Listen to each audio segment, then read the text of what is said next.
First of all, I want to say thank you to all of those who have joined us tonight for the Blackberry Park community meeting and workshop. It is great to see so many neighborhood participants.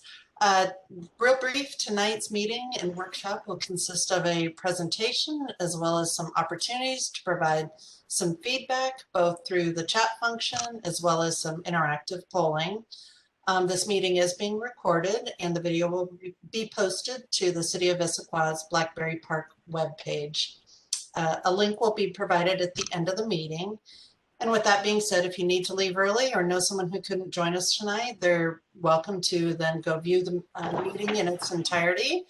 But before we begin, I would like to cover just a few brief virtual meeting logistics for us. Whether you have called in or joined us via computer, everyone should have their microphones muted at this time. Please keep them muted unless you have been called upon to speak. We have set aside 90 minutes for this meeting and we have a lot of material to cover. We'll do our best to keep the meeting moving, but we also hope to have some healthy conversation. If we're able to get through everything in our brief time together, we will definitely let you go and get you on with your evenings. For tonight's meeting, we will be using the chat box, and I would like to take a moment for everyone to try and find it on your screen. If you're on a computer, it's on your lower right-hand side. If you're joining via phone, look at the three dots at the bottom of your phone screen and find the chat feature. If you wish to ask questions, you may type either a question in the box and we will call on you to speak, or you may spell out your question in the chat. In the chat, we had some troubles with another meeting the other night. I would like you to also take a moment and you'll see the to function in the chat box, and there's a drop-down menu.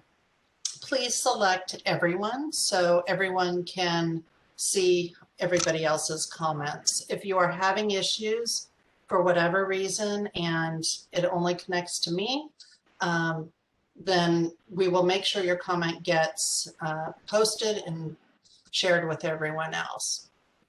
In the interest of time, if we get a lot of same comments, we may aggregate them for a response. Like I said, please keep yourself muted unless you're speaking, and you may unmute yourself by either pressing the microphone button at the bottom, or you may also hit your space bar, or on your phone, *6 may unmute you. You're welcome and encouraged to use your video tonight, but if you're having some connection issues, it may be best to turn your video off. It will allow for a little bit more better response time. But before moving on, I would first like to introduce the city staff joining us tonight. I am Jennifer Fink, Park Planner and Project Administrator for this project. We also have joining us tonight Jeff Watling, Parks and Community Services Director, as well as to help with some interactive polling. We have Autumn Monahan, Assistant to the City Administrator. And I would also like to take a brief moment to introduce our consultant team and partner for this project, Methuen. We're very fortunate to have several of Methuen's talented landscape architects with us tonight. And we have Christian Runge, who's Associate Principal and Project Manager, Deb Gunther, who's a partner, and Amelia Jensen, landscape designer. And with that, it is great pleasure that I introduce and welcome Mayor Mary Lou Polly, who would like to say a few words before we begin. Thank you, Jen, for that introduction. I also want to say welcome to everyone tonight. You are using our new technology, which is allowing us to still be able to move forward with projects and have community meetings. So it's not my favorite format of doing community output, but it's all that we've got right now. I miss the little conversations we can have out in the hallway before and after, but for now, at least we are going to be able to work with you tonight, hear your suggestions, and get your input on several of the park planning aspects that Jen will bring on later on. So thanks for coming. I'm going to take this time to also do a few little neighborhood updates since I've got you here, and I like to share a bit of the newsy stuff. First, what I'm going to do is introduce some of our other electeds that are here. So we have Deputy City Council President Chris Ray and City Council members Zach Hall and Stacy Goodman. What I'd like them to do when they come off mute is to let everybody know what neighborhood they live in, the last Issaquah restaurant food that they ordered, and their favorite local walking route. And so I will let everybody know that I live in the Old Town neighborhood. The last restaurant food that I enjoyed was Sunset Ale House, and it was delicious, by the way. And my favorite local walking route is walking on the Rainier Trail and connecting to cross over East Lake Sammamish Parkway and hike up above I-90 and come back down East Sunset Way. It's a really nice little 2-minute urban walk with a little hill in it, not much. So let's start tonight with Councilmember Hall. Thanks. Hi, this is Zach Hall. I currently live in the Highlands, though I grew up in the South Cove area, so that's why I wanted to attend tonight. I've played at Blackberry Park when I was growing up many times, so I'm very interested in what you all think in this. And actually, Craig Kinzer, your last name sounds very familiar. I went to school with an Austin Kinzer. I had teriyaki from Japan ginger just last night, and my favorite walking route in Issaquah right now is probably, well, I haven't been there in a while because I'm up in the Highlands, but Timberlake Park down on the lake is one of my favorites. Awesome. Thank you, Zach. Let's go to City Council Member Stacy Goodman. Hi, thanks. This is Stacy Goodman. I live in Issaquah Highlands, and my favorite walking, I have two favorite walking routes. One, well, they're not so much routes as they are areas. Issaquah Highlands is one, and Squawk Mountain is the other, because they're hilly, and so I can get a really good workout when I'm pounding up those hills. The last food we ordered from a local restaurant was from Baitong up in the Highlands. And Thanks. Thank you. Deputy Council President Ray. Thank you, Mayor Polly. This is Chris Ray, and as I'd like to say, I have this really distinct pleasure this year of serving as the council's deputy president, which is a great opportunity for me. So I live in Tallis, and my favorite walking route is up on Cougar Mountain. There is a trailhead into Cougar Mountain that's literally right across the street from my house, and I have several different loops depending upon how much time I have that all kind of start out essentially at my front door, and then there's a 2-mile loop, there's a 3-mile loop, and there's a 5-mile loop depending on how ambitious I'm feeling on any given day. And then the last local restaurant I think I partake at was at Mesa Mexican Kitchen down in Gilman Village, and they make the best chicken nachos in the world. So That's a high bar to make. Well, I want to thank all three of you for coming. I know it's hard to fit in. You do a lot of night meetings already, but it's so awesome that you joined us tonight. So I know tonight's meeting is to be focused on Blackberry Park, but I do want to give you some other quick updates. So as you are aware, WSDOT is still continuing to work along I-90, and in about 3 weeks, they plan to begin placing the sound wall panels along Northwest Sammamish Road. And the city plans to start working on conceptual designs this year for non-motorized improvements from the South Lake Sammamish neighborhoods to the state park. And once WSDOT has moved out of the area, we will have a better idea on the space that we're going to have to work with. Pretty excited about that project. I consider that one of our legacy projects, and I'm really glad that it's getting going. Once our team has a few design concepts in place, we will start engaging with the community on this project. And while we are starting design, this project still requires a funding source, such as a voter-approved transportation bond. It's going to take some time, but we are committed to keeping your neighborhood informed. For the past several years, the city has also been replacing aging infrastructure in your neighborhood, including replacing 50-year-old water mains, relining sewer mains, and repaving older roads. This year, we are improving some water mains in South Cove and Greenwood Point. and we will be notifying affected customers ahead of time. So finally, I want to give an update on our COVID-19 response. I have formed the Issaquah Vaccine Community Partnership earlier this year, and we are preparing to set up a vehicular vaccination site in Issaquah. Eastside Fire and Rescue, one of our partners, is working to set up the logistics now so that when vaccines are more readily available, we'll be ready to start. So stay tuned. And later this week, we'll follow up with an email that includes links to several of these projects or initiatives. I just want to thank you all for coming tonight. And now I'm going to turn this over to Jeff Wantling, our Parks and Community Services Director, to kick off the discussion on Blackberry Park. Mayor Polly, thank you so much for that introduction. Council members, thanks for being here, and residents community, thank you for being here as well. Excited to start this conversation. Before I hand it over to the team, though, I want to provide some project context to kick off this this evening. As you likely know, this park has a wonderful history that's really rich in your investment as a neighborhood. You as neighbors built this park. This park was transferred to us, the city of Issaquah, in 2017 by King County.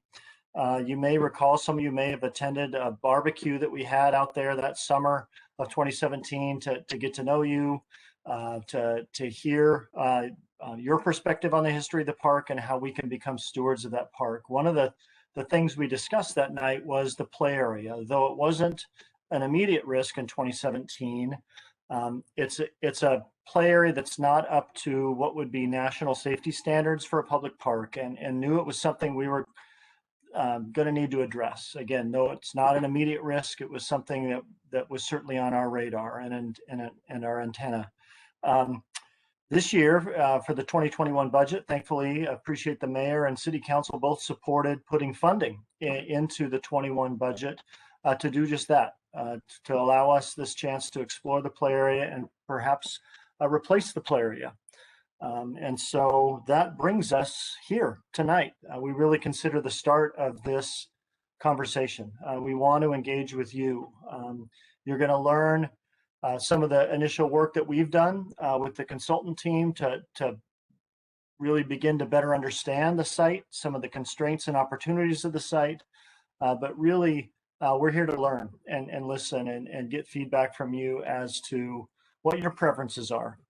What you're going to hear tonight is really we have two segments of the presentation that you're going to hear. The first segment is really going to focus on the site and the site analysis that we've done, and understanding setbacks and understanding where we can place a play area and where we can't, beginning to show some of the trade-offs that we want to talk about, some of those topics that have come up over the years, such as blackberries and what do we want to do with them and how do we provide blackberries in the most effective way. And then after sort of that analysis phase, we'll have an opportunity for Q&A, a chance to hear from you. As Jennifer mentioned, throughout this process, we really invite you to use the chat box. That's going to be a really important tool. We know some of you are going to be really comfortable speaking tonight. Others might be more comfortable just typing in your feedback. Either way we get your feedback, it's going to be just as valuable. Once we have that segment of analysis, we're going to jump into what I hope you find is a pretty fun phase where we're going to explore play. And explore play not in the typical sense of sort of a plop playground, kind of like that's there, but really explore what preferences the community might have for play, and how they might want to play in this park. And then let that feedback and let that work really inform us in what we might consider for a play area at this site.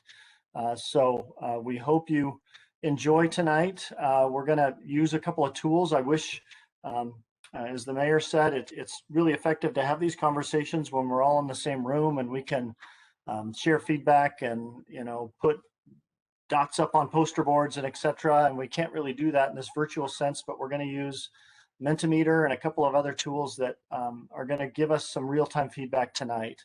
As Jennifer mentioned, though, we are recording tonight, and we are going to be taking the same set of questions that you're all going to run through and give us feedback on, we're going to put them in the form of an online survey.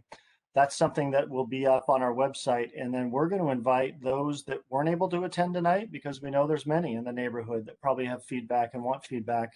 We're going to give them the opportunity both to see this presentation and to give us their feedback in the coming week. So you're also going to be a support to us to spread the news to your friends and neighbors, in giving us the best feedback we can get from tonight. So enjoy this evening. I'm gonna be quiet now and hand it over to Deb and the Methuen team, or Deb to introduce the Methuen team and get going. So thank you again for being here tonight. Really appreciate it. Thank you, Jeff, and thank you, Mayor Polly. We're really excited to be here.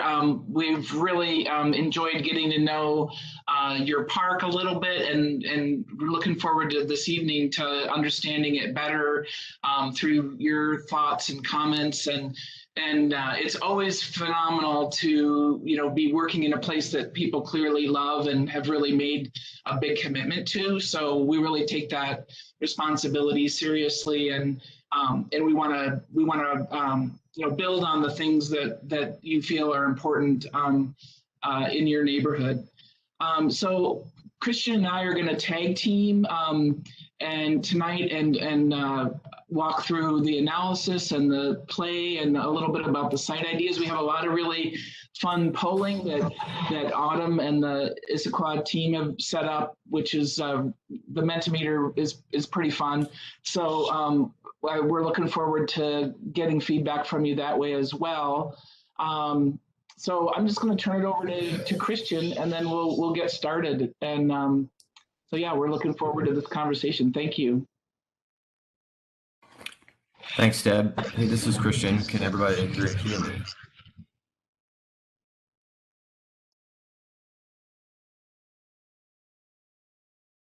Okay. So Yes. Hi, we're going to go to the slide, Jennifer. And we're going to take a test drive of our polling system that we're going to use a little bit later.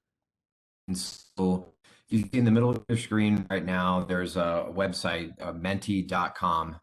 And ideally, if you have a phone, this works best if you just use the polling through your phone, so you could look at our presentation on your desktop or laptop.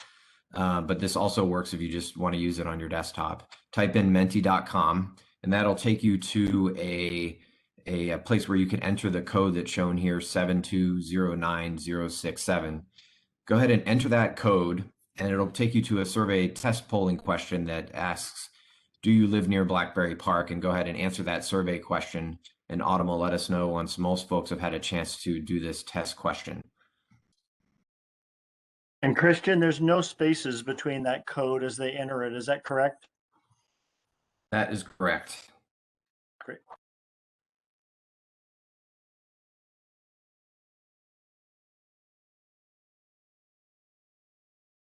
We'll just take a minute or two for everyone to get oriented to it and on their phones or answer the poll. And Autumn, just let us know when we have a majority of folks answered. Will do.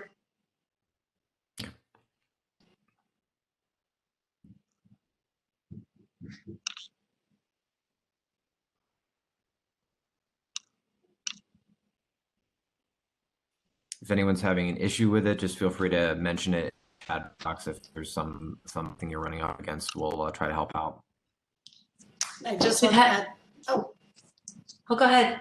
I was just going to add, as we go through tonight's meeting, when we're using Mentimeter, until the second item is pulled, your screen will pause. So just be patient until the next question comes up, and then it should auto-populate on your phone.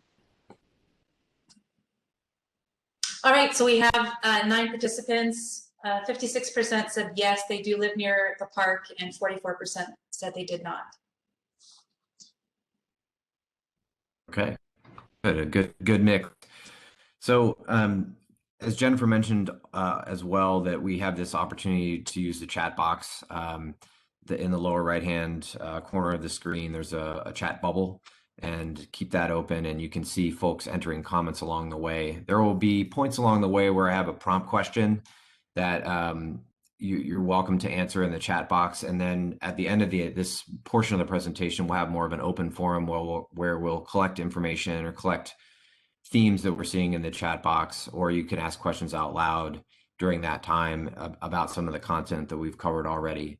So feel free to use it at any time, and we'll have a couple pause points to dig in and have conversations. So next slide, please.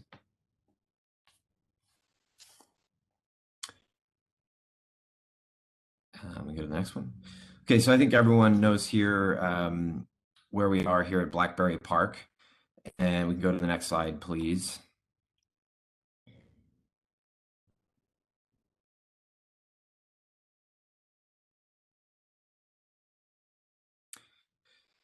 One of the things we want to make sure we do for this project is work through what is a new process with the city of Issaquah called the environmental checklist.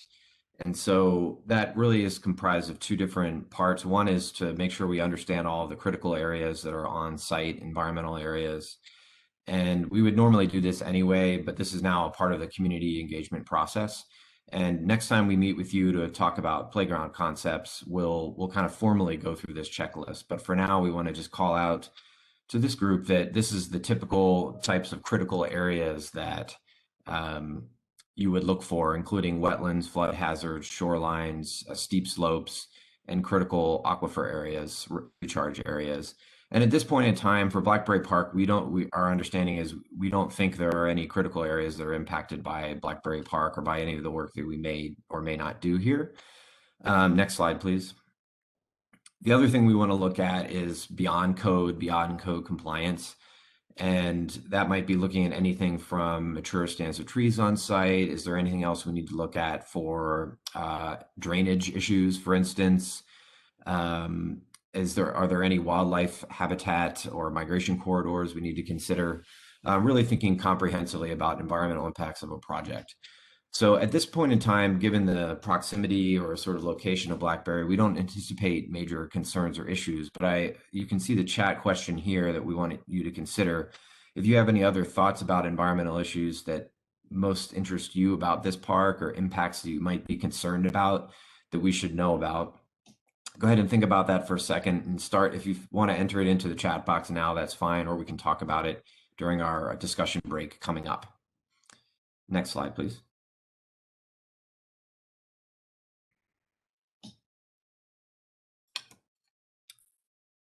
We can one more. Sorry, there's a little duplicate map in there. Just so you know. So I think we already talked a little bit about the history, so we don't have to go into great detail here. But as was mentioned by Jeff, King County transferred this park over to Issaquah Parks in 2017, and you guys had a barbecue, which unfortunately we can't do this time. Hopefully, maybe this summer we can get together there. And to discuss the change of ownership, to learn about the park, and to talk about upgrades that may be needed for safety with regards to the play area and other features. So if you have anything you want to add now, that's anything that's changed since 2017, other thoughts you feel like you want to add, maybe you weren't at that meeting, things that make you most proud about this park, or things that you feel like now that if you've spent a long time there, things that could improve the park. We'd like to hear about those in the chat box now, or when we have our discussion break coming up. Next slide, please.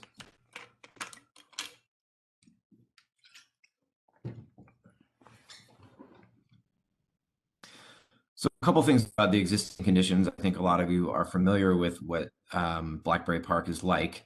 As most of you know, there's a majority of the space is open lawn area, a great flexible area for play and gathering. There's a play structure in one corner, a pergola with a sort of a paver space below, a court, small court for pickup games like pickleball, and a blackberry hedge. There used to be a tree with a shade tree with a swing on it that is no longer there. And along the edge of the road, there's a low wood fence. So really a nice sort of open park area with a lot of flexibility and nice sort of small play features. I'm just checking the questions here from the chat. Hang on. Okay, we got the Menti code. There's a question about the Menti code. When we get back to polling questions, we'll have that. That'll be back up on the slideshow again, in case folks need it again or their screen goes to sleep. So we go to the next slide, please. There are a couple challenges that we want to try to address in this conversation tonight, and one of them is about the play equipment not meeting national safety standards. So it's really an opportunity for us to look at this playground, understand what we love about it, and try to improve it and make it more safe, and make that experience more safe. The other issue we run into is with the current zoning for the park. The setbacks for the park infringe on some of the structures, so the play area in particular. So this red dashed line you see here is sort of the area that's inside of the setback, and all of you are probably familiar with this from your homes. This is sort of a similar situation where we want to make sure a new play structure, if we identify where it would go, is within or is outside of these setbacks. So that's a prime concern. We also know there's limited accessibility, wheelchair accessibility, or for those with low mobility, as far as accessible pathways to the playground itself or to the seating area under the pergola. So we'd like to think a little bit about accessibility with regards to the play area and some of the features on site, and figure out if there's a way we can improve that for all. Next page, please.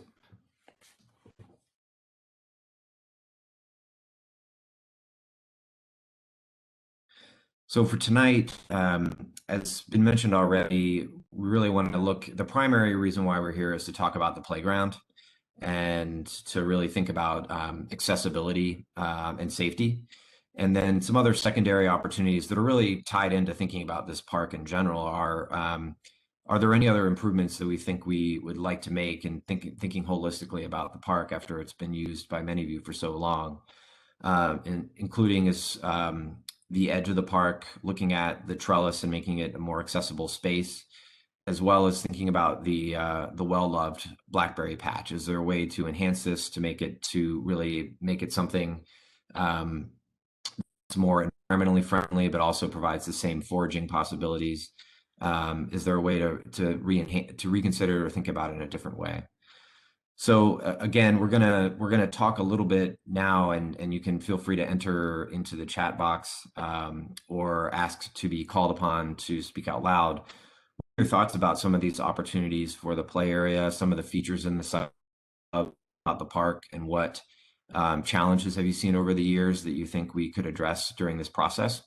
And feel free to enter those in the chat box or ask to be called upon.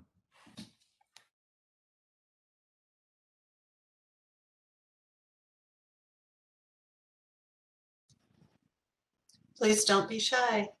We want to hear from you. Yeah, so I'm Craig Kinzer, and I have a couple thoughts. Is that okay? Yes, go for it. Hi, Craig. Can you hear me? Okay. Yep. And Zach was right. My son Austin went to school with Zach, and he's actually just finished building the trellis right next to the park. And thanks very much to you, Jeff, for kindly letting us know that we needed to do that. So one thing I've been reading about parks, on a national basis, and obviously you're going to follow your rules and code, but there has been historically a tendency to make them too safe, I guess. So I would say, make sure the kids have, challenges, but I would guess you're going to follow your codes. One idea that I had, and I talked, this was all back when I was working with King County, it's an active park. Just kids, everyone plays there. There's pickleball all the time, basketball. It's just a very, very popular place, truly a community center. And so one of the issues is during the winter, it gets kind of muddy. It is a little bit of an ankle twister. So, as the kids go out and play football, it's not really great grass. but sometimes I laid out, is there possible to put in some kind of astroturf on a portion of it, even marked out with 10 yards or something so kids could get an idea of, just throwing the ball. You want a lot of real grass, but, I looked at, because I did that to my house. One of the reasons is it doesn't need fertilizer, and you're really trying to minimize any effect on Lake Sammamish, back to your environmental thing. The less fertilizer you use, the better, because all of this water drains and goes into the underground aquifer that I know goes right into the lake. So I think we want to be careful about that.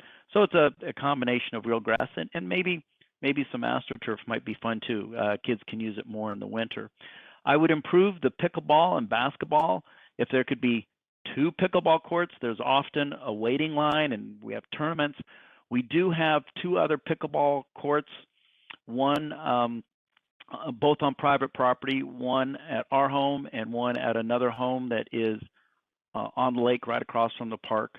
And they are well used, and be nice if the park, again, there's only so much room, and it can look cluttered. The other thing that would be nice, I thought, is to put arborvitaes or something along the fence line just to improve the look, but also stop balls from going into the other, yards and stuff like that. It just would make the park look a lot nicer. It's just kind of a bunch of old fences, and if it was lined with, green. And I do think Methuen is one of the, I've worked in the real estate industry for a little while, and Methuen is one of the best, and so I'm really very happy that you have them on board. So they'll do the right thing, but just a suggestion I have. And I guess that's really all I have for right now.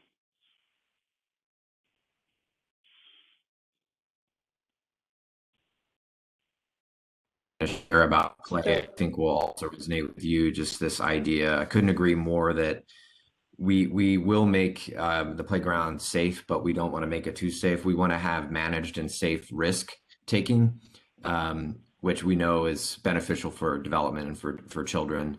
And so we'll be providing a lot of examples. And actually, there's quite a bit of innovation in playground equipment these days that really starts to break outside of the mold of what we've seen in the last couple decades.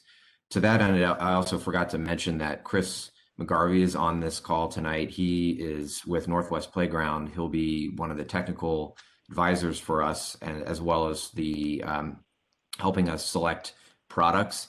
And so they're based in Issaquah, a small firm in Issaquah, and they have a ton of experience with all sorts of playgrounds, and they have great relationships with some really interesting new innovative playground companies that build more interesting and engaging and even sort of type play structures made out of interesting materials. So we'll share a few of those ideas tonight. Thanks, Greg. Yeah, I have one other idea that is probably controversial. People tend to get attached, right, to what's there. But my recommendation is to look at it as a clean slate. And if you took out the little arbor there, or the playground, or the basketball, and you just said, okay, this is how much area we have.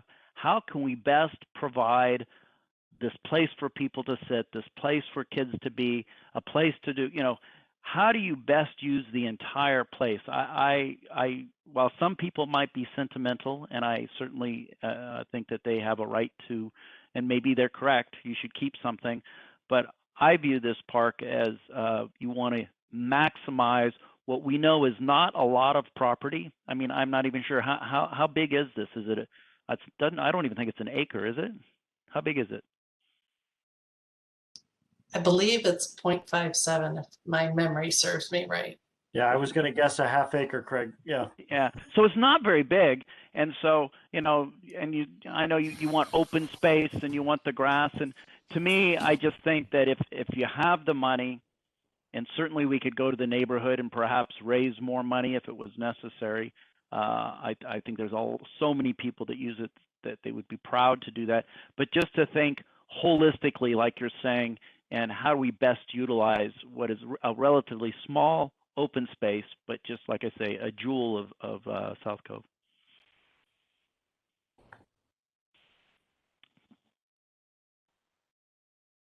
That's it.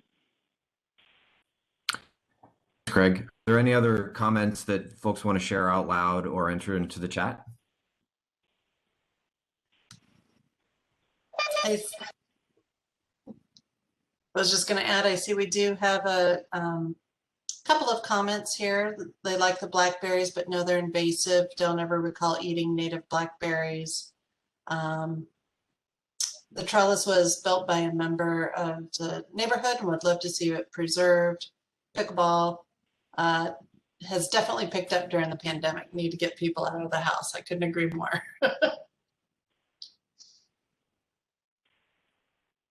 Hey, Christian, this is Jeff. Can I add just a quick comment about pickleball? It's great.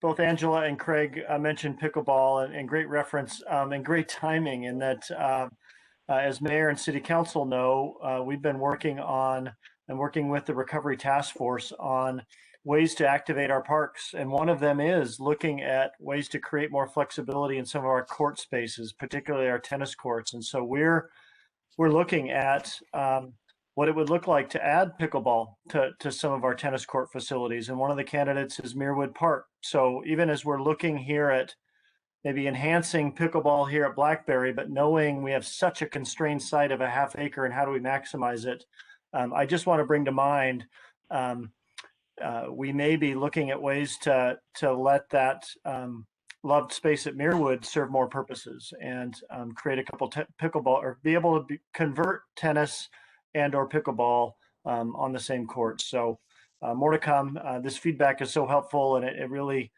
gets incorporated into some of our other planning and thinking. So just wanted to add that.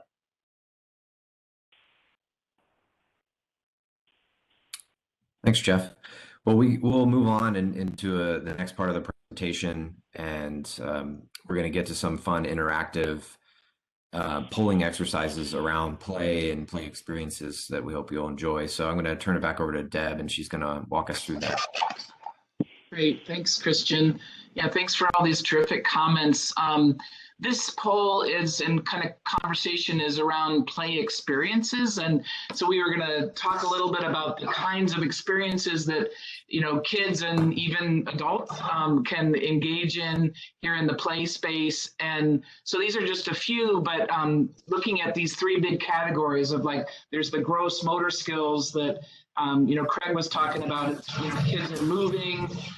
There are ways that these are really important ways that that children develop. That could be through understanding the vestibular kind of balance in your body as you go down a slide and have to adapt your body, or you go on a zip line and adapt your body, or roll down a hill, swinging, balancing, going through a tunnel. So lots of kind of big motor skills. There's also a role for places that might spark the imagination. So ways you could do adventure play. So this was an idea that came out of Britain, I believe, and many years ago. But the idea that, working with materials and actually assembling your own kind of environment with flexible materials is something that kids, obviously, when you're at the beach with driftwood, kids are doing this all the time. And so that's some space for that is one thought, or being perched up so that you can kind of feel like you're in the trees, or that you have a view to the mountain. You have some amazing, mountain views from that park. And then just the social aspects. So gathering or using all of the senses, and collaborating on, there are lots of different play equipment that's designed to actually get groups of kids and to use the equipment. So, and they have to do it together. It's a lot more fun. And so it's designed that way. So there are a lot of things here. We thought we would just get your first pass. And again, this is, these are kind of polls that are just trying to get a feel for what people are thinking. And we're going to be coming back in April with some preliminary ideas that incorporate some of these thoughts. And so don't feel like if the thing that you're most interested in isn't showing up in the poll, just let us know it's something important to you, or, it's definitely, there's still time to have a conversation around these things. So how would you like to play at Blackberry Park and picking your top 3 favorites? And so if you go to the poll, I think we can start to actually see some of the poll results on the screen. So we'll go to that. The mentees.com is up in the right-hand corner too, if you would like that number again. And Jen, can you make me a host? Yes, sure, Bill.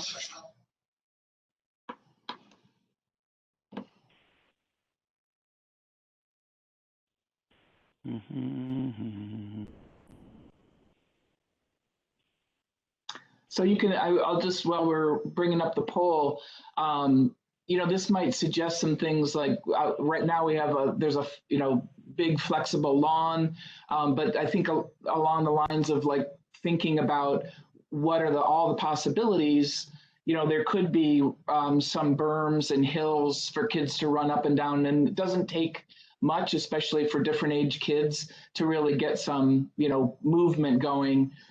So that's why we kind of have the roll one in there. So yeah, here we go with the poll. So just picking your top 3 would be great. Yeah.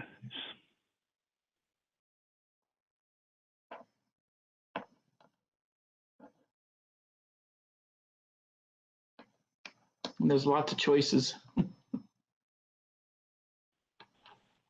Yeah.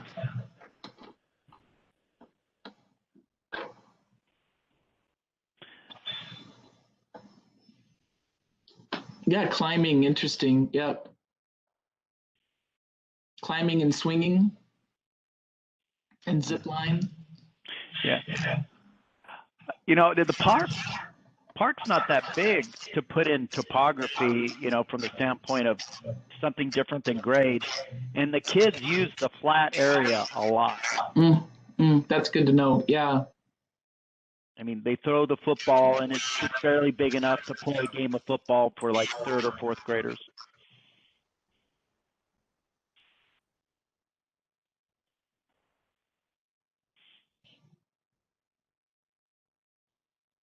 Oh, great. Okay, that's really good feedback. It looks like some of those bigger activities, like the climbing and the swinging, seem to be important experiences.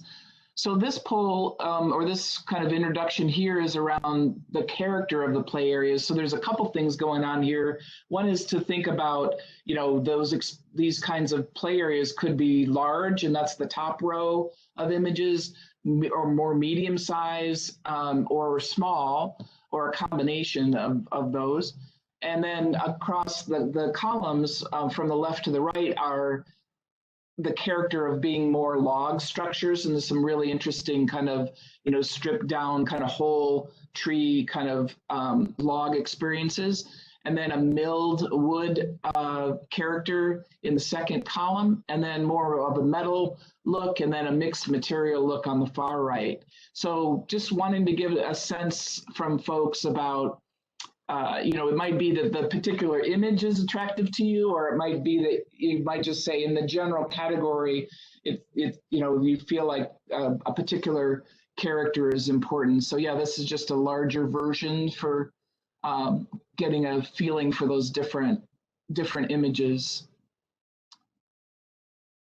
So the poll is, what type of playground would best fit Blackberry Park? And choose your 3 favorites. So again, this could be a mix, or could be that you want to concentrate the playground in one area and leave a lot of more flexible space, but just thinking about scale and types of material.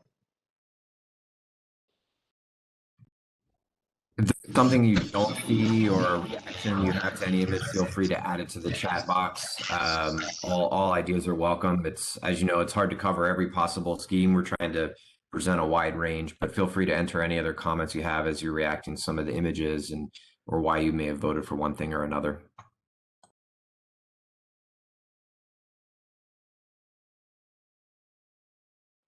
So I have a comment in that, I work with density in urban areas, and when you don't have a lot of land, you try to go vertical, right? I think Issaquah, frankly, could, I think, use more density as an urban village. But here, I love the big stuff. It's just, how can you get as much as possible higher up with it still being safe? How do you, because I love the big stuff, but it obviously takes up play field. Are there ways in which to actually have vertical, meaning maybe a second floor or a structure that's safe, but they can climb up and inside on a second floor, something that is going vertical, still staying obviously under the height of 35 feet? I think there's a lot of possibilities, and yeah, Christian and Chris, you might want to jump in here too. But I think there's a lot of ways with sort of of netting and ways that you can still have safety of seeing in and out of the space up high, but still be safe within. If you want to add anything to that, Christian or Chris. I think that's exactly right. There are a lot of these sort of protective measures that keep you enclosed if you're up high, and if you're in an open area where you're up high, there has to be a requisite sort of fall zone for it. So that might expand the footprint more than we'd like to. So there's some combination of sort of enclosed protected areas and other areas that are open closer to the ground. And we've seen really, I mean, it's kind of an obvious metaphor, but in a way, the sky's the limit for height these days. I think you can go really high, probably higher than we'd even want to go here because of the proximity to the neighborhood and the roof lines in the houses. There are a lot of different types of space structures out there that are pretty tall and big. But that verticality might help in this park. Even just getting up one extra level or something might be really nice. So thanks for that comment. I think that's great, and the arborvitaes we have around our house are 20 to 25 feet. So you can get the blockage if you want from the standpoint of going high. And those rocks, that mixed large, those stacked rocks that you have there, that's incredibly cool. Really nice. Great. Yeah, this is great to see a few comments sort of here about tree houses and sorry to interrupt. Yeah, that's all right. Go ahead. I was just got a couple comments here in the chat box. One about keeping things looking natural, and also the idea of that treehouse idea. I think Craig was bringing up too, that the concept of perching up higher to be able to see out. It's kind of even wondering if in some places you might be able to see the lake if you got up high. I'm not sure. Someone from the community knows better about that, but so great comments and feedback so far. Yeah. Yeah, I actually have, and one of the reasons I bought some of the homes is we have some very large cedars and spruce, and I have I climb trees for a living, and so I've been at the top of most trees in our neighborhood that our neighbors own, and it's incredible. The views start at about 40 feet, and of course they're incredible at about 100 feet. And so you might be able to see the lake from, anybody is welcome to climb on the roof of the house we own that is just north of the park corner. And from there, you can see where the views are from various heights from 20 feet to 35 feet. That's awesome. We might take you up on that. Probably won't be me. I don't know, Christian. How do you feel about that? If you want, so one of my trees I have roped up and very safe. You'll be automatically blade, and I use a rope and a cinder, and I'll take you up 100 feet if you want. It's fun. Awesome. Well, thank you. This is great. Those are great comments, and that was a great poll. It really shows some, desire for kind of that medium and not taking up too much of that flat open lawn. Like one of the comments is saying, obviously how well used that is. So this poll is kind of moving into some of the special features that could be included. And so on this poll, it's more about moving your moving from 1 to 5. Like, how important is it to include these play areas features? And so the first one is about accessibility and inclusivity, so that it's kind of making spaces that work for everyone, but also make sure they're included for folks that are either transferring from wheelchairs or in wheelchairs, or have different sensory needs, or neurodivergent. And so what are the how important is that to include? And that's one of our polls. And then the next page is, or the next part of the poll is about including kind of more formal fitness activities. So steppers or climbing, sort of adult parkour type equipment, or the bars for climbing or climbing walls. So a little more formal fitness. And then the intergenerational question about, you have the pickleball court, for example, but if what are the ways that people can be working with each other as families and playing with each other as a family in different age groups, coming together around swings or games, or the zip line, which was a popular response, or maybe even water play. And then the next question is about how important is it to include kind of exploration ideas? So it could be a little more of a focused area around nature play, or a sensory path where you're kind of crunching and making, the path material is changing and you're feeling the different textures, or making music, or playing the fairy villages is a very popular thing. And Krukeberg up in Shoreline has a park where folks are encouraged to just use the sticks and the leaves and the twigs that they find to kind of create their own environments, and people kind of leave messages for each other, and that's pretty fun. And then the planting, how important is it? We talked about the berries patch and maybe native plants or the garden. So just that kind of general range of choices. So you can see, thank you for going to the next page on the poll. So the poll is really looking at each of those in inclusive play, formal fitness activities, play features for the whole family, the discovery spaces, and the planting. How important are those, and rate that importance of including them at the play area. I think 1 is least important, 5 is very important.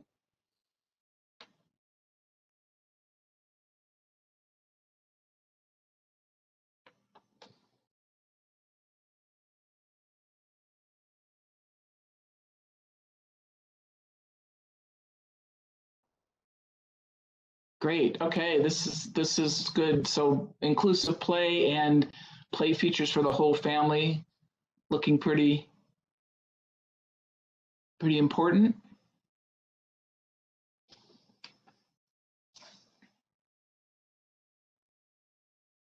Great, thank you. Is that I think that's we have about 9. Yeah, thank you. Can I make a comment? Yes, please. Great. Stacy Goodman from the council. So I don't have an opinion about this, but one of my thoughts is, as we're going through and I see the water features, is that it could be an attraction for a lot of folks in the city. So for a smallish neighborhood park, it's just something that we should probably be aware of. Because I think, Jeff, correct me if I'm wrong, but I don't think we have any other water play area features in the city. There's one up in the Highlands that has some water by the theater that you can play in, but I don't think we have any water play areas in the parks. No, we don't. We don't, Councilmember Goodman. You're right. And it's a great comment. I think as we're going through this exercise and really exploring play, you're right. I think your comment is really to do with scale, right? This is a neighborhood park. that really serves the neighborhood around it, doesn't have formalized parking. So as we start to take this feedback and create concepts, that idea of what's the right scale of this play space for the service area, if you will.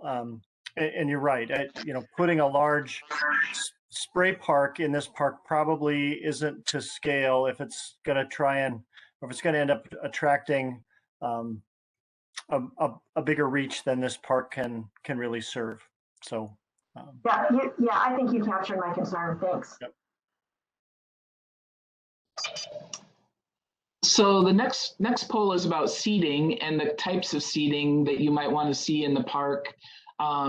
So there could be this whole range: bench, net seating, hammock seating, or hammock swings, picnic benches, more accessible benches that have backs and arms to kind of accommodate a range of ages, benches that are integrated into the play, and then more loungy, more casual seating where you might be stretching out in the sun, and then seating that's kind of more adjacent to circulation and paths. So wanted to just check in with folks about what type of seating, and then if you see something that isn't on here, again, please feel free to add it to the chat, or have any concerns about any of these, please share that so we can go to the poll.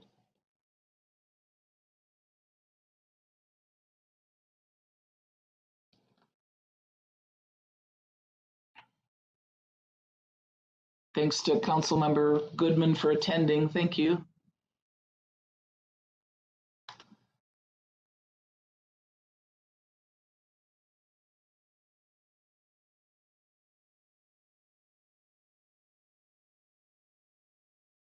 Great. Okay. Looks like a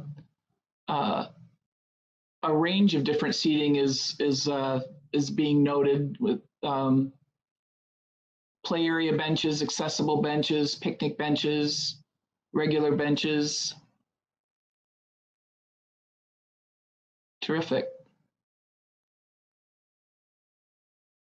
Yeah, I think there's one bench out there now. So I guess one question maybe folks could, as we open it up later in a few minutes, be great to talk about, like, how much more seating is desired. Is there a desire for more? Great, thank you.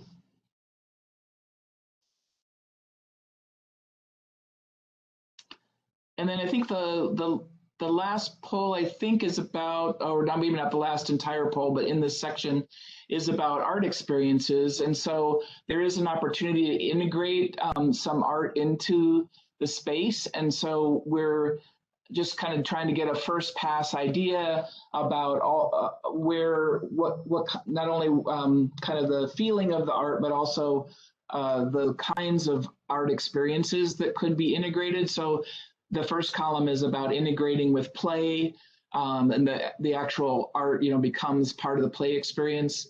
The bollards, or the fence that's along the edge of the park now, it could be that it does serve an important role, so that folks aren't driving into the park or doing donuts in the park, but there could be something different. It could be an art installation along the edge. Obviously, there's a lot of fencing on the backside of the park, and so that could be integrated with art. And then there are interpretive opportunities in all of these, but there are different ways that interpreting the location, the place, things that are important to the community. So the poll is, again, picking 3 of the types of art experiences that you'd like to see in this park.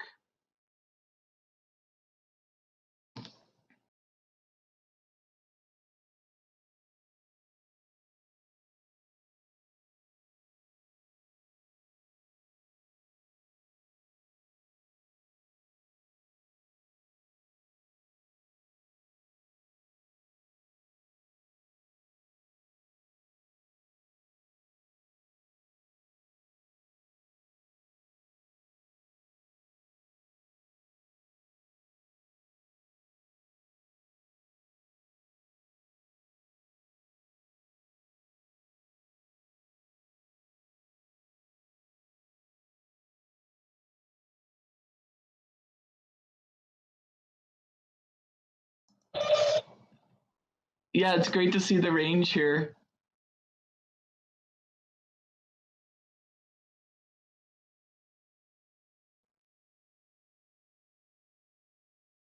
Great, it looks like something educational, something that's about the fencing, or yeah, something about the fencing is also rating pretty high. That's great. Nature and animal, yeah, terrific.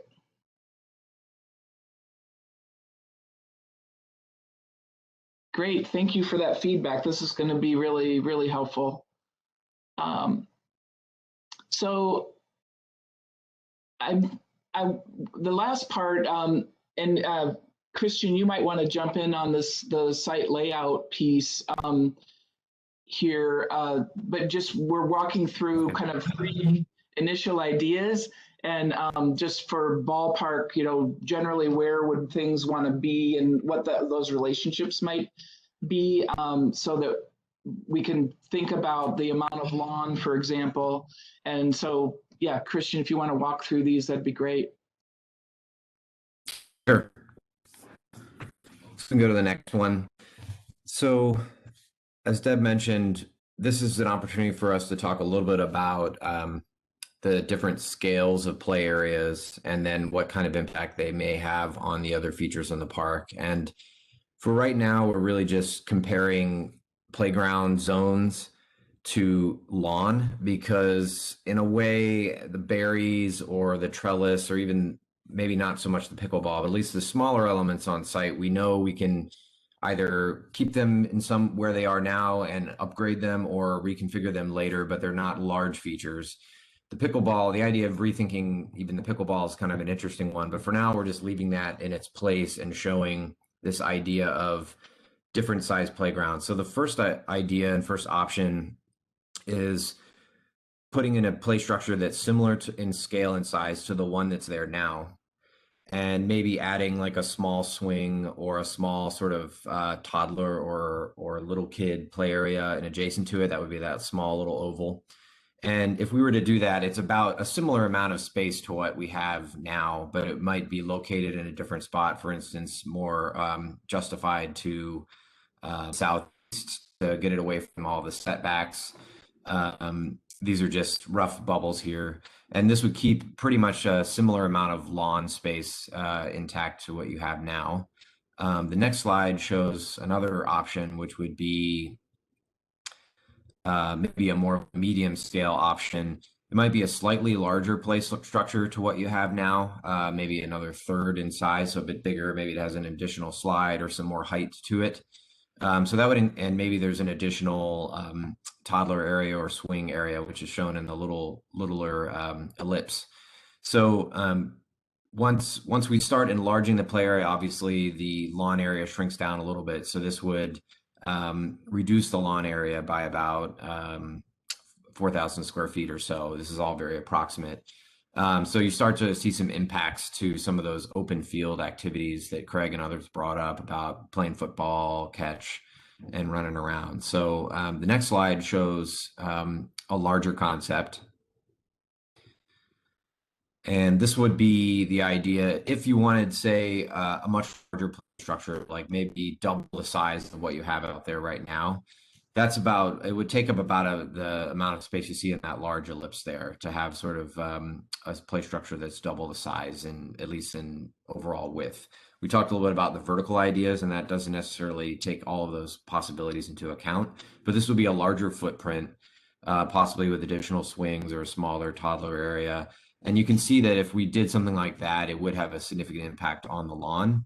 And obviously, you'd start to see maybe a 50% or more reduction, and I think kind of lose some of the flexible playability of the lawn at that point in time.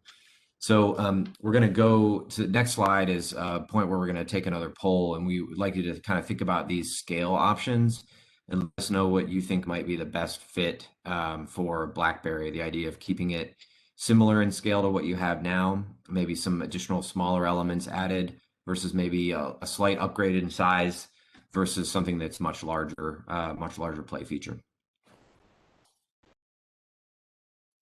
So I have a question. I'm going to raise my hand for as much open space as possible. But if you're going to put in play structures, why wouldn't you stick them up into those odd corners? Missing it directly north. There's much. Why would you put play structures right in the middle as opposed to putting them up against the? We are. Go ahead, Christian. In corners are running to setbacks, so there is space there, but we can certainly, and we will test out what can fit there. For instance, a smaller swing area or a smaller play space could fit in those corners. Something like the size of a play structure that you have now would not necessarily fit in those corners. So we need to find a different home. It has to kind of slide out more into the open area. And we can definitely test some ideas to maximize the amount of open space, and we'll definitely do that. But that's sort of the one constraint we have with the current zoning and setbacks for the park. What is the setback again? How many feet? What we were showing in the earlier map, Craig, was 20 feet. So again, yeah. Can I, as a homeowner, again, running with the land on my deed, forego the setback? Is that possible? Or can I give you an easement to my property on my side that moves the property line in an effect of getting rid of that, as long as you put in arborvitaes or something like that? Is there a way that homeowners can make the park bigger, or is that not allowed?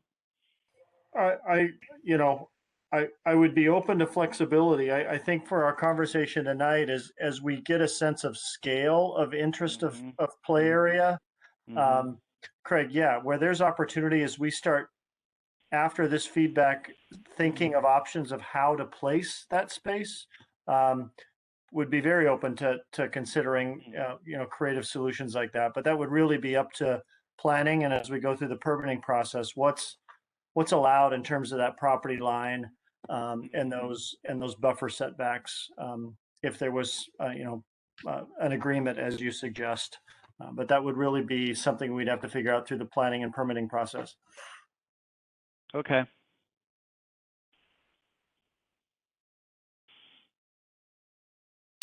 So it looks like so far, definitely a strong interest in keeping the playground at about similar scale to what it is now.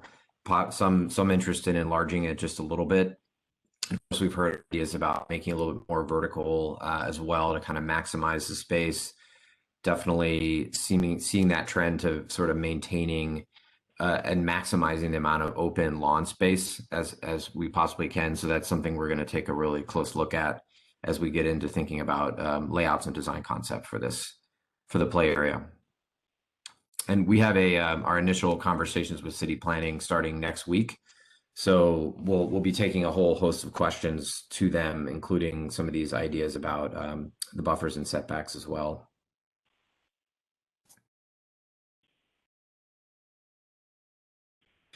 Any other, just thinking about the layouts, the size, are there any other comments that folks have they want to enter in the chat or bring up out loud before we talk about sort of next steps?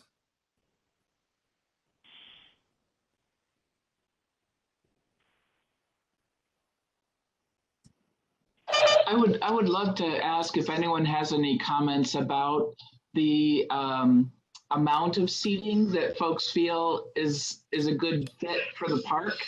Do you want to have 4 or 5 benches? Do you need more? What is the kind of range that folks might think feels right? Yeah, interest in picnic tables.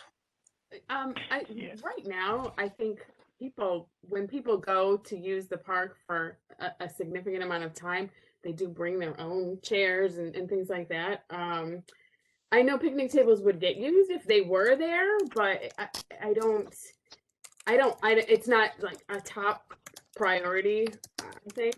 And same with benches.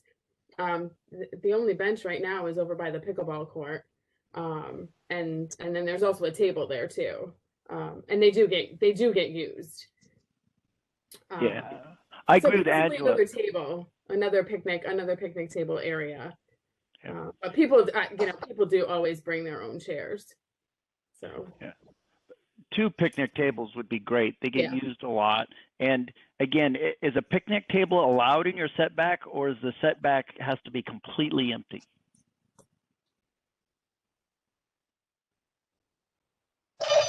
Good question. Something we pursue with planning.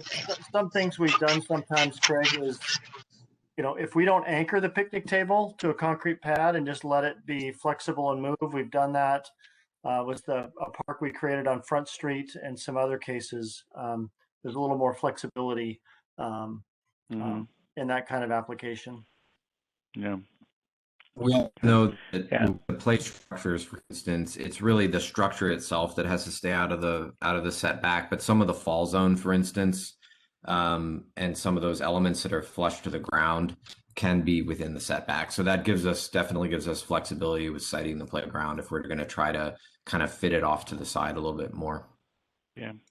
So in talking to my neighbors down the street who abut the park, if you put in those arborvitaes I talk about, right, that block a little bit of sound and light and stuff, that would really help from the standpoint of, again, the park is beautiful. They still would have access through their backyard. I think they all have gates.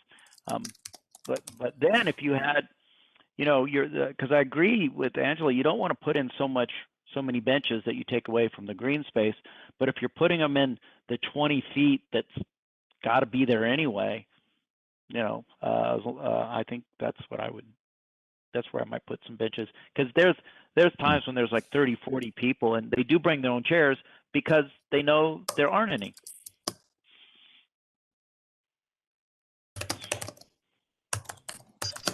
Yeah, but I wouldn't take up white space. Yeah. Councilmember Hall. I see you put a question in the chat box. Anything to talk about with regards to dogs? Specific question about dogs? Or are you just asking of how the community uses this space with dogs? Yeah, I just thought I'd throw that on the radar when I was utilizing the park when I was younger. I don't remember there being a lot of dogs there, but I just thought, if we need to have the conversation, we might as well. We are dog haven here. There is 1,000 dogs per acre in our community. Let me tell you, and I know because we pick up after them all the time in our lot, because as people come through. So there are a lot of dogs, and everybody's very good about picking up. I think there is now a can there for dog waste. I think that's very, very important. Oh, good. That's why you need to have, and whether it's artificial or natural grass, right? It all works. But there are a lot of dogs, and I assume that you guys have a rule that if there's a dog in the park, it needs to be on a leash. Correct. Yeah, when the park was transferred, we put one of our dog waste bag stations there at the park, along with the sign that dogs are welcome but need to remain on leash. And I would agree, Craig. I think our park ops crew would certainly agree, as we have eyes on the park. Seems like the community really respects cleanup of dog waste, and for the most part, keep dogs on leash. Yes.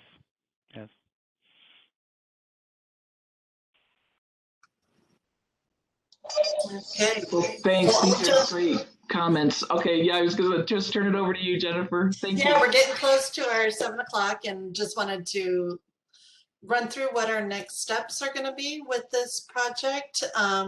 So we're going to take your feedback tonight as well, and we're going to be putting out, as Jeff mentioned in the introduction, a survey starting on Friday, which will have all of the same information that you saw tonight. So please encourage your neighbors and friends, and especially any children in the neighborhood who use the park. We want to hear from the kids too, right?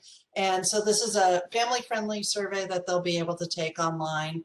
It'll launch on Friday. We'll leave it up for 1 week to try and gather some more feedback, and we'll be advertising that citywide as well. But we'll take all the feedback received from all of the different meetings and the conversations we're having, and we'll come up with a refined concept. We'll start doing any further environmental review if it's needed. We'll begin working with our planning department in the permitting process, and then we'll come together and we'll regroup for a second community meeting in early April and come up with, show you a design and talk through some of the nuances of it and get your feedback. From there, should we be successful in coming to a nice plan, then we'll move on with construction, hopefully late summer and fall, to go on with that. So if you have any questions, my email address, some of you have it already, but some of you do not. You can find it on our webpage, our city webpage, which is posted below there. That is also the link that the survey will get posted to. And again, it's going to be the exact same polling information that you saw tonight. But you can use that webpage, and this presentation, as well as the chat and the feedback received, will also be shared. So this is a really transparent process, and want to make sure you tell your neighbors and the kids in the neighborhood that we want to hear from them. So thank you very much for joining, and we do have 9 minutes left. So if there's any casual conversation, questions, happy to stay on and answer them for you. And otherwise, if you feel you have had your questions answered, we can call it a night. Jen, I'd love to also just give a thank you. Thank you to you, certainly as project manager and working on this, and the Methuen team. Thank you, community, for giving us feedback. This is really helpful, not only in terms of how we think of some creative ways of play and not just traditional ways of play, but it's something I heard pretty clearly tonight, and I think I think it confirms what we heard at the barbecue. This is a well-loved space that needs to be flexible and has a lot of different function. And so the feedback we got tonight, not only about play, but the scale of play, I think really reinforced that we're going to have to be pretty creative in how we consider incorporating play, but also balance all the other uses and interests and lawn space and other things. So this has been great, helpful feedback, and we look forward to coming back and furthering the conversation. I do think we have one more Jerry, question. thank you. I was just going to say, Jerry, thank you. Oh yeah, but just Jerry Spring, your comment about the sign. I'll make sure that our off-leash sign is still up there, and if not, we'll put a new one up. So thanks for that. Craig, you had a question? Yeah. Do you, and I apologize, it's probably a pretty ignorant question. Do you water parks? Do you bring water to your parks? Do you water the grass, or is it just low maintenance, whatever? We do not manually water. There are some parks that have irrigation systems. That's what I mean. Yeah, Confluence Park, for example, we just put in an irrigation system. So yes, in some cases we irrigate parks. Yes, Blackberry, and as you know, is currently an unirrigated, non-irrigated lawn space. Okay. But again, if you know, as we're hearing multiple if this idea of lawn improvements or looking at functionality of the lawn is something of interest as we explore this project, that's great feedback to get. Has there ever been a park done with AstroTurf? Yeah, we have synthetic turf up at Central Park as athletic fields. Yes, yeah, we do. We do not have an application of synthetic turf just in a general, what I'd say, sort of a neighborhood park lawn like this. Those applications do exist. I think that knowing the price of synthetic turf, in fact, we're just replacing two of our synthetic turf fields at Central Park. That's going to City Council on Monday night. Knowing the cost of synthetic turf, we could blow through the budget pretty quickly if we considered synthetic turf as the lawn improvement for Blackberry. So that one more question, and if the neighborhood said, hey, we love this park and we will donate $10,000, $20,000, $30,000, whatever it is, I would like your design to say, let's put money aside. What would be the perfect thing? And then let your budget cut it back. And if the neighborhood said, oh, we could have this section of AstroTurf, which kids can play on all year long, and this is natural because we want natural grass or something, but we're $20,000 short. Well, I would want the opportunity to see if the neighborhood would make that up. No, I appreciate that, Craig, and we'll certainly keep that in mind. I think as we look at lawn, we'll explore options. I think what we'll find, and you know, again, how much is, you know, what do we want to get? What function do we want to have in a lawn area like that? Sure. I think a good, well, sand-based irrigated lawn area could handle a lot of load and is a lot less expensive than, I mean, synthetic turf is not 10, 20,000. I mean, that's in the hundreds of thousands of dollars, unfortunately. Wow. To do an application and to do all the sub base and all the under drainage that you need to do. It gets expensive pretty quick in a public setting. Oh, okay. Yeah. Didn't know. Above I my love pay the grade. creativity. Love the creativity. Okay. Yeah. Well, thank you. Again, thank you everybody for your time here. Obviously late at night. As a resident of Issaquah, I really appreciate you guys spending your time on our behalf. Thank you. Thank you, Our everyone. pleasure, and thank you all for participating. Thanks. And we look forward to seeing you in April at our next meeting when we meet again. Please spread the news about the survey. Thank you, everybody.